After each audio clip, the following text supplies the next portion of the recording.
Okay, today we have a 2006 Honda Rubicon on the lift, and the front wheel drive is not working, so we are doing the troubleshooting with the manual here. And the first thing it has you do is see if there is power to the VSS, which is the front VSS, which is that black plug right there.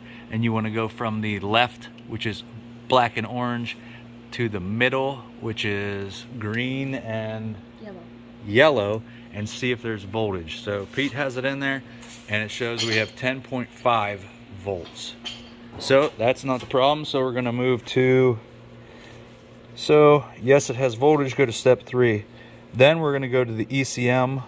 Okay, so we had to take the whole top off to gain access to the ECM. And this step is, we're doing an inspection to test for, basically to make sure the wire is complete. So we're checking for continuity, and we're going from that pin on the ECM connector to the very right hand terminal on the VSS connector.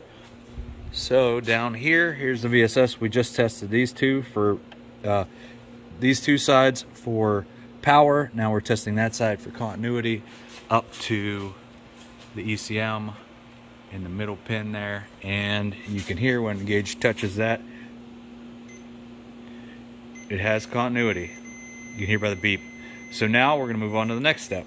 Okay, so the next step is to go from the pink and white wire, which we have on, to ground. And we should have, let's see if there's continuity. All right, so touch the battery ground or any bare spot on the frame. Yep. Okay, so no continuity, and that's what we want. So, is there continuity? No. Go to step 5. Check the front for the correct. Okay, so now we got to do the pin on the very left-hand side of the front VSS. So here on the left-hand side to ground.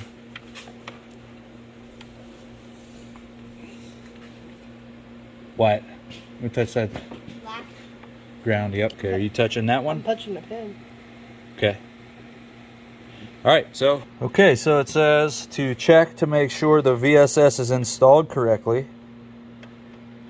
Remove it. Check for any objects on the sensor, O-ring, or surface of the gear. That'll be the next step.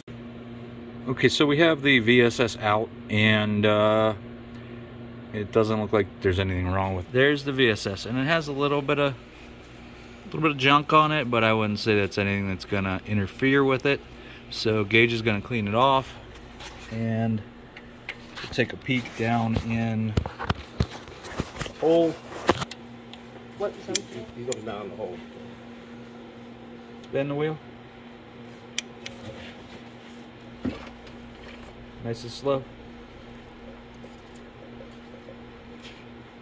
Doesn't look like anything out of the ordinary there. Okay, so now we are moving on to the failure reproduction. That's where we are going to switch the black and the yellow. So from the front to the back to the front. And then turn the ignition off then on. Turn it to 2-wheel drive to 4-wheel drive. And he is going to take it for a ride above 4 miles an hour for more than 30 seconds. And we are hoping we're hoping for the indicator to blink 2 times. If the indicator blinks 3 times, replace the front VSS. Okay? Make sure you pay attention. Make sure.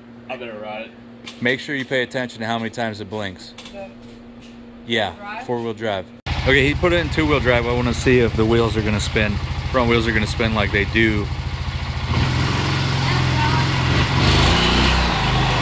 Okay, stop, and then put it in 4-wheel drive. Go ahead. Okay, switch it to 2. Switch it to 2. Okay. All right. Shut it off. Okay, so he just took it for a ride, and the results of the ride were it did not blink. So with the front to the rear, rear to the front, we were looking for either 2 blinks or 3 blinks, or no blinks means replace the ECM.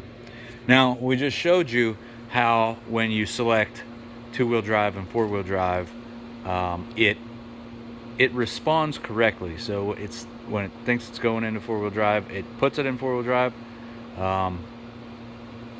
So we don't think that the ECM is the problem, because it's doing what it's supposed to, but it's easy to stop. So my thought, and you know, you'll probably see more of into this video, my thought is this is a clutch pack right here that's electronically controlled.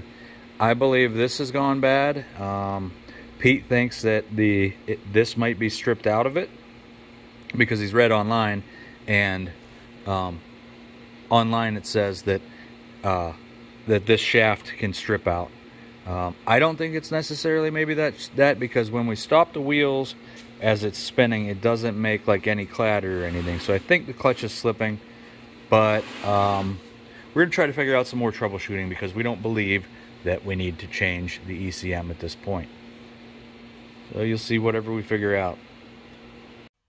All right, so Pete and his sons were over here again today, and read a little bit of stuff on the internet, and I called a place, and they said try to stop one wheel and see if the other wheel was stopping. But during the troubleshooting, when we stopped one wheel, the other wheel also stopped. So while they were here, they got this thing fired up, and they stopped the one wheel. And what he noticed was whenever he stops the one wheel, the drive shaft here would also stop spinning. So we knew that it wasn't the problem up here, because the front end is engaging, but it wasn't spinning the shaft, because if this clutch would have been bad, this drive shaft would have still been spinning whenever the wheels were stopped. So he pulled the bolts for this front differential, slid everything forward, got that out, and the inside of the shaft is shot. You could see that right there. It's just got, it's all chewed up. So that's the problem, this shaft. So it's going to need a new shaft. In here, it doesn't look terrible. I believe the problem is actually in this piece. This slides over onto here, and it's in between these pieces that this is stripped out. So this is where the problem is. Let's look at what the quad side of it looks like. It has great, it still has good splines on it. So that would be the expensive part right there. These, I don't know the exact price, but these are going to be the easiest parts to find, to change, and the least expensive.